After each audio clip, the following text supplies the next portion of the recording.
What is up, everybody? Welcome back to another episode of the Social Media Mindset. And my guest today is going to be a lot of fun because, well, he loves sports as I do, but he has done what I have not, which is coach at an incredibly high level, just known for resurrecting high school basketball teams. And now you're a kick butt realtor, and man, you're taking names and doing some really cool stuff. And so Coach O, Michael Oldham, welcome to the show. I appreciate you having me on. Appreciate you having me.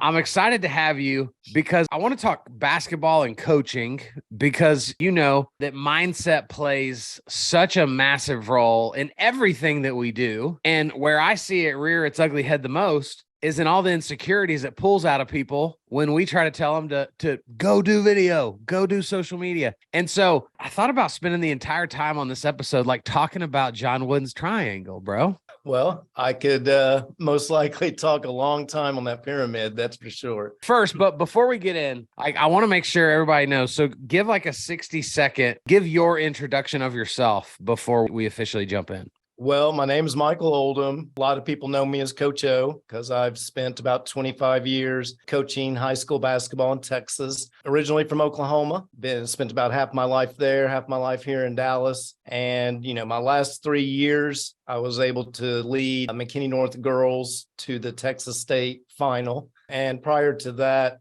I was at Wiley for 5 years, kind of built that program up, went out to Mineral Wells, spent a few years there, put my systems in place. I'm just a big believer in systems, and got them to the playoffs. Then now I am in real estate using systems, having success there. So let's talk basketball systems for a sec. What of the systems that you lay out in high school basketball, what do you think most translate to just us as human beings living our lives? Well, I would say probably my transition, because it is a system where I say we're going to run when we can and we're going to be patient when we have to. And I think that's kind of how we have to do life. I know that's how we have to do real estate. Real estate has a season like most things, and there's a time to be running and there's a time to be lead generation and there's time to be patient. So, I would say my transition, because like I said, we were always trying to run when we could, get easy baskets when we could. Yeah. But when a team decided or figured out they were going to slow us down, obviously in basketball and life, you got to be able to win different ways. Coach O, what I love about that, I was just looking at Twitter before we jumped on here to record this, and a famous lender that I follow, he put up a post that said something like, when I closed my first loan, I didn't know what I was doing. When I spoke in front of people for the first time, I didn't know what I was doing. When I did my first content on social media, I didn't know what I was doing. And he said, if you wait until you know, the moment has passed you by. Yeah, that's for sure. And so as a former basketball player, and I know listeners, y'all just see me as this big guy, but I used to stroke it in high school. And so I got some game. Coach O, you remember Hoop It Up? For sure. I won Hoop It Up twice. I got game. When you force your team to learn how to pick up the pace, it forces them to be better faster. Yes. Right? Like you get better at dribbling when you've now got to push the ball up the floor, as opposed to just, no, slow it down, like walk it up. Right? Yeah. Speeding things up forces us to be better. Yeah, because once we speed up, our competition can't play at that pace if it's basketball. Right. Or they just can't compete at the pace you're competing at, whatever venture you're in as an entrepreneur. I don't want to just talk real estate all the time. Yeah. Because, I mean, that's what I love about athletics and business is they're so relatable. So what lesson did any one of your teams teach you that you think about the most often? Well, I'm a huge believer in mindset. I see you got that behind you, and I'm a big believer in the power of the mind. Mo Anderson calls it what we focus on expands. Think it was the movie Boiler Room where Ben Affleck called it Act As If. Yep. So a quick story would be, I believe it was my 2004 Wiley team. When I took over there, they had won 12 games the previous 2 years, so 6 each season. Wow.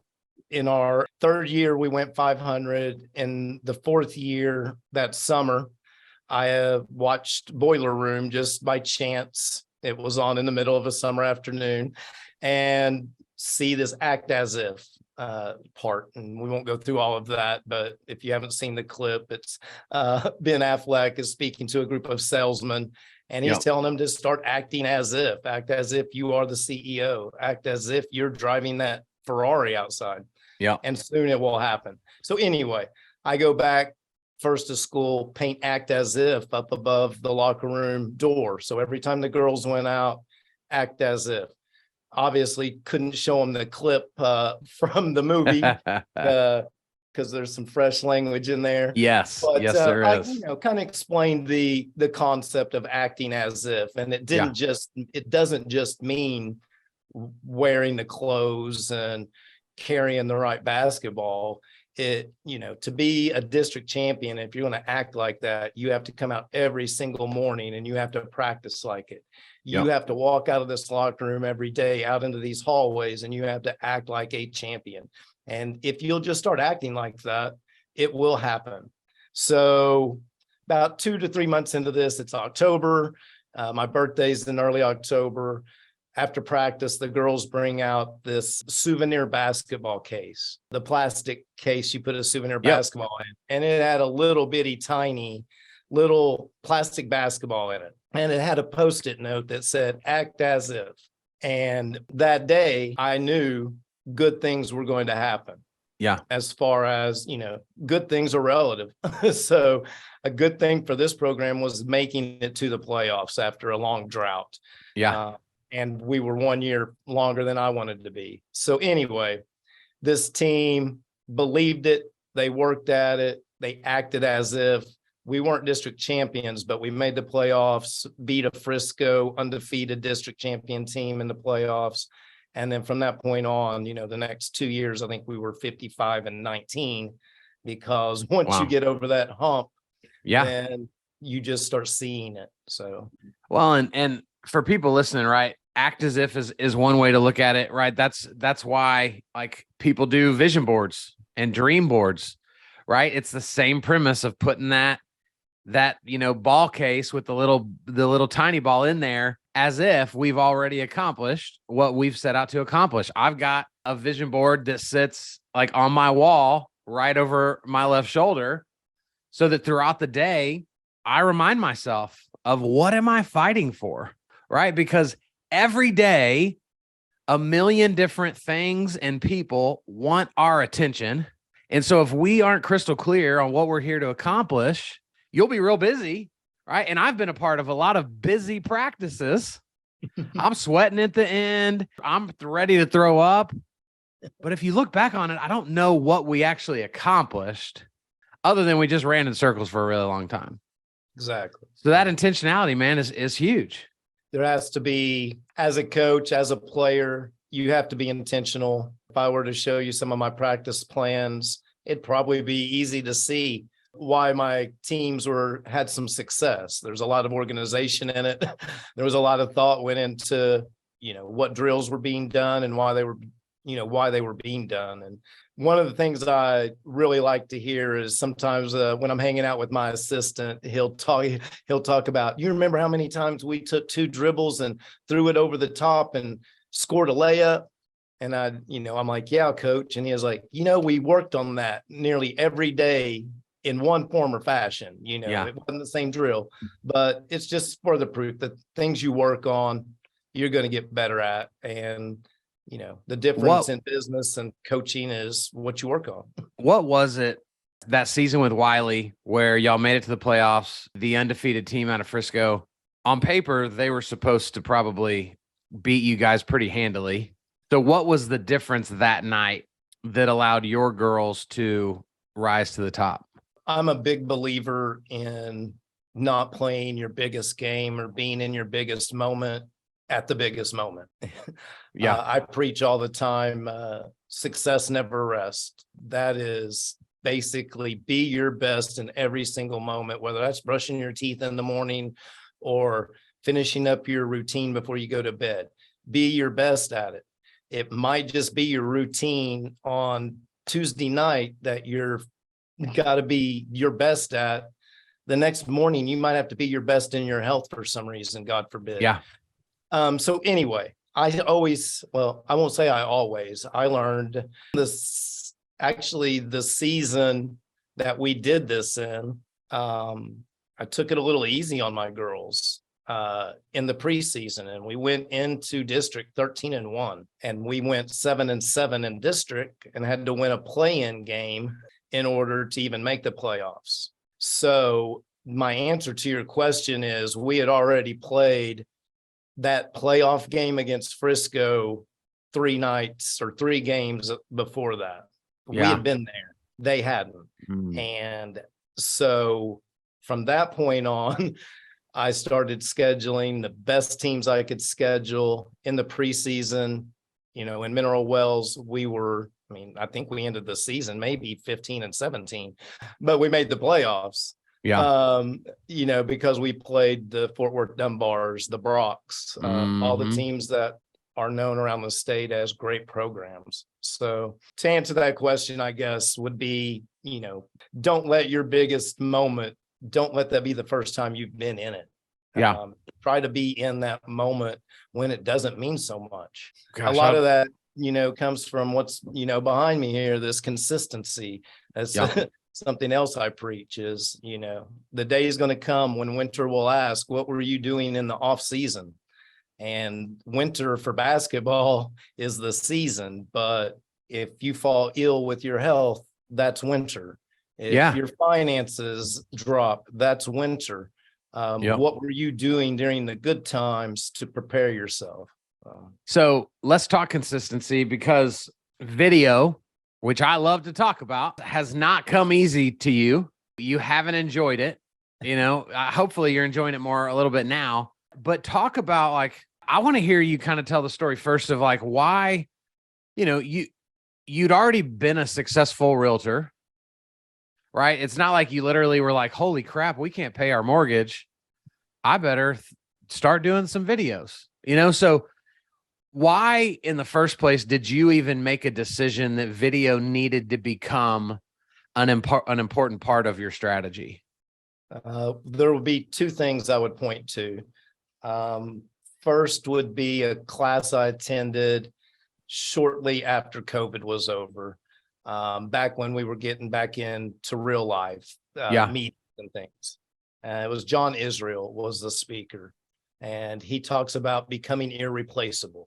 And he talked about 88% of real estate agents and about 98% of mortgage lenders will be obsolete in 15 years. Wow. According to an Oxford University study about how technology is looking to replace, you know, anything and everything. They're going to replace the easiest things first. Obviously, some people think mortgage and real estate's easy. I know neither of them are. Yeah. But so that was one thing, because the other stat in that study is 2 to 3% of coaches, trainers, educators will ever be replaced by technology. I was an educator for 25 years. Yeah. So that was in my wheelhouse. 2, Scott Galloway, professor from, I believe it's NYU, speaks a lot on economics, wrote a book, I believe it's called Post-Corona, Post-Pandemic, something along those lines, talking about the economics of post-Corona and how our economy could change. And he teaches, he's one of the best professors in the country, if not the world, you know, if you could just get in his class, but not everybody can get in a class at NYU. His point was, now anybody in the world that wants to be educated by Scott Galloway can, and it's normal now. I can teach 250,000 students a semester, where last semester I could only teach the 70 that fit in my classroom at NYU. So those 2 things, well, and I guess the third just being that video is now our medium of communication on Yeah. social media and those things. So I guess the convergence of those three, you know, ahas for me Yeah. made me say, Michael's got 25 years of coaching and teaching experience. Only 2 to 3% of these people are going to be replaced. 98 or 88% of the real estate people are going to be replaced.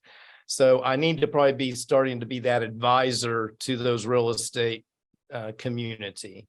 And Absolutely. then obviously also, you know, I like to give. So I Yeah. don't want to see agents struggle because 88% of us drop out in 2 years, and it's not necessary because we all have the ability to be successful at this in the palm of our hands, literally.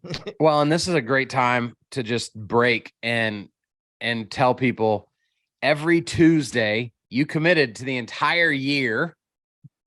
Every Tuesday you are creating educational opportunities for realtors. And is that what we call that, North Frisco? Is that what we would call it? No, we'd call it Prosper. Okay, so it's Prosper. Yeah, it's in, right. yeah, So it's north of in 380. Prosper, if you're in DFW watching or listening to this podcast, hook up with Michael, because every Tuesday is a new opportunity for you to learn and grow and create a new craft, increase your tool belt, so that as AI, as technology says, realtors, we're going to replace these guys, you have to become irreplaceable. I love that. Yeah.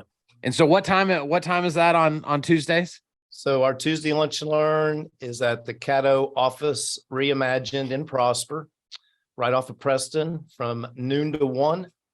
And like Kyle said, I spoke on branding today and how to drill down on your individual brand. That's something I'm very big on right now. Is Heck yeah. You know, nobody cares about the big brand. It's all personal branding, and we've got to pay close attention to it.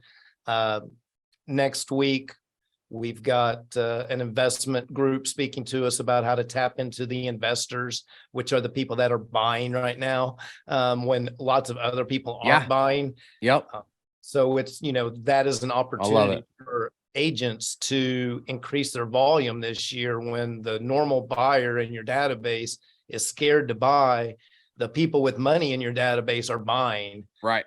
And if they're not, they need you to be advising them that they probably should be. So anyway, that's going to be next Tuesday. Josiah McDaniel, a lot of people would know that name.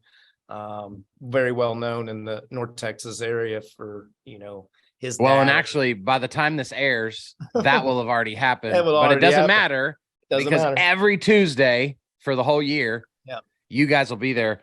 And I have a slight bone to pick with myself, because I've been watching your photos, and without a doubt, your worst week was the week that I spoke. No, that was your lowest attended. Like, the room has been packed every week. I'm like, man, nobody wanted to come out when I spoke. No, it's we've been having good crowds, man. It's encouraging that people are hungry for information. And it's encouraging that agents are starting to understand what's happening with technology. And so I'm just glad to be able to offer it. And I'm glad that you do too. And you do it because you love people. You're a great coach. You're an educator. You're a motivator. And so put your coaching hat on, because I do believe that sometimes the reason like social media can become the least attended class is because most people know now, like, social media is not new. Video's not new. Doing TikToks and Reels is not new. And so now we've come to a place where if you're not doing it, it's because you're choosing to bury your head in the sand and take action of inaction, right? Inaction is still an action. And so put your coaching hat on. What would you say to the people listening that are still just dragging their feet when it comes to branding, social media, being in front of the camera? Well, I mean, I just have to say, take a look around. I mean, it's my 78-year-old father, is on social media, Yeah. and we just can't fear change. Like it's not always bad. It's generally good. And people aren't going to be replaced by technology. Just new jobs are going to be created. They're going to be in different forms and things. So, as a coach, you don't get better at things you don't do, right? And you know this because you've been telling me, Michael, you got to, do more and do more and do more. Yeah. And so I think we have to start looking at it that, all the magic happens outside of the box. And so if we're comfortable, we're not getting better, Yeah. and B, we're not going to win, whatever winning is to you, or whatever success is to you, you're not going to see it inside your box. So Yeah. as a coach, I would say, get outside your box, get outside where you're comfortable. And when you get outside that box, look around, because there's going to be a lot of other people out there. I love that. You. Okay. Last two things. One, I just want it to be on public record that when your book is finished, there will be a second episode with Coach O, because we're going to talk about your book. When the book is finished, for sure. All right. So, guys, he's writing a book. And I'll tell you this, coaches write good books because coaches have to get incredible at making the hard simple. And so any book I've ever read from a coach has always been very applicable, because you guys for decades have had to craft that message in a way that your players can understand. All right. So you're writing it. It's going to change people's lives. Get your butt in gear. Keep going. For sure. Okay. But then the second thing that I wanted to, I want to kind of wrap on as we wrap this up. Dude, so many people, we were talking about this at your house the other day. If we said John Wooden in a room of 1,000 people, of just random people, not necessarily sports fans, right? He has been gone for so long now that there are so many people that go, who? I should know that, but like, who is that? And so tell everybody who John Wooden is. And then will you break down like your favorite spot of the 15 on his pyramid? So, John Wooden, famous basketball coach, led UCLA to 10 or 11 straight national titles, I believe. Yeah. Coach Kareem Abdul-Jabbar, Bill Walton, very no nonsense coach. And, he talked about his pyramid of success, which is, 16 bricks and blocks, which I was telling you, a pyramid doesn't seem too attractive to me because it seems like a lot of work. Yeah. I like to look at it more like the funnel, because I don't think you necessarily have to have all 16 of those things built to start having some success. Right. But anyway, the block I most like and most believe in is the enthusiasm block, which is the bottom cornerstone of the pyramid. And when you think about it, it's been said a lot of different ways by a lot of different people, but, nothing is going to be accomplished without enthusiasm, without passion. Yeah. So if you don't have the enthusiasm or the passion, it's probably not the thing for you. And I used to tell some basketball, but not all my basketball players, but I used to tell kids all the time, like, maybe this just isn't for you.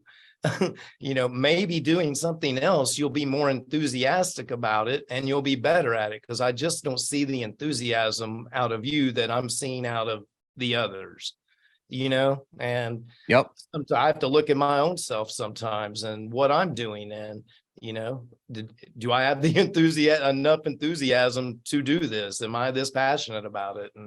And I usually find I am. Whatever I do, I'm pretty passionate about it. So. Well, and I just saw you, I think it might have been yesterday. I was at the airport traveling. Maybe it was the day before.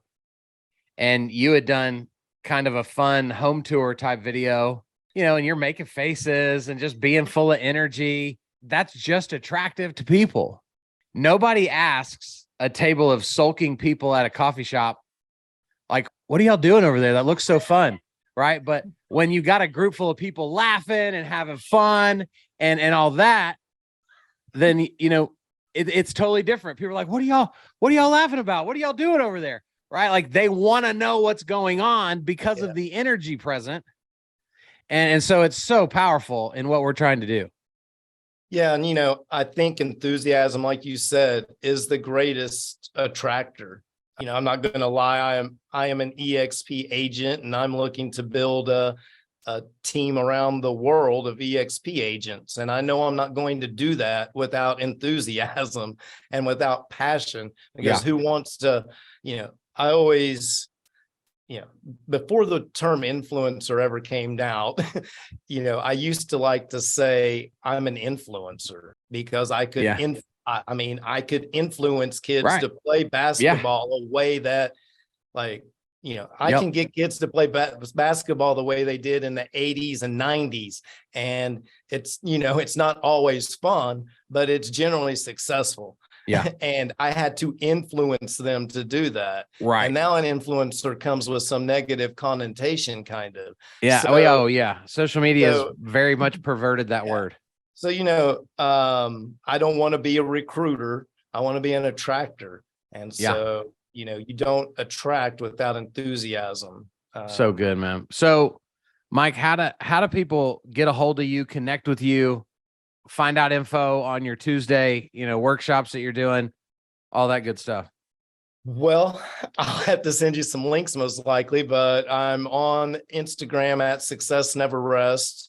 I'm also on Instagram at Coach Oldham. YouTube channel is at Success Never Rest.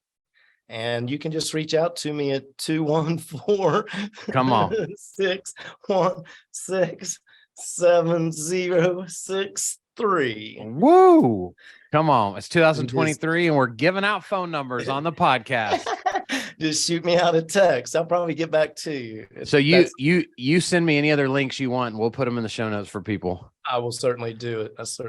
Man, I appreciate you for coming on and dropping your knowledge on us. Well, I don't know how much knowledge I dropped, but I enjoy sharing what I do. It was plenty. So now go get that book done. Well, I'm going to get the book done. And when yours drops here in a couple of weeks, you're going to come over and we're going to do another podcast on your book. That's right. Let's go. Guys, thanks for being here. Thanks for tuning in. We know you're busy. We'll be back real soon with another cool person with an even cooler story. See ya.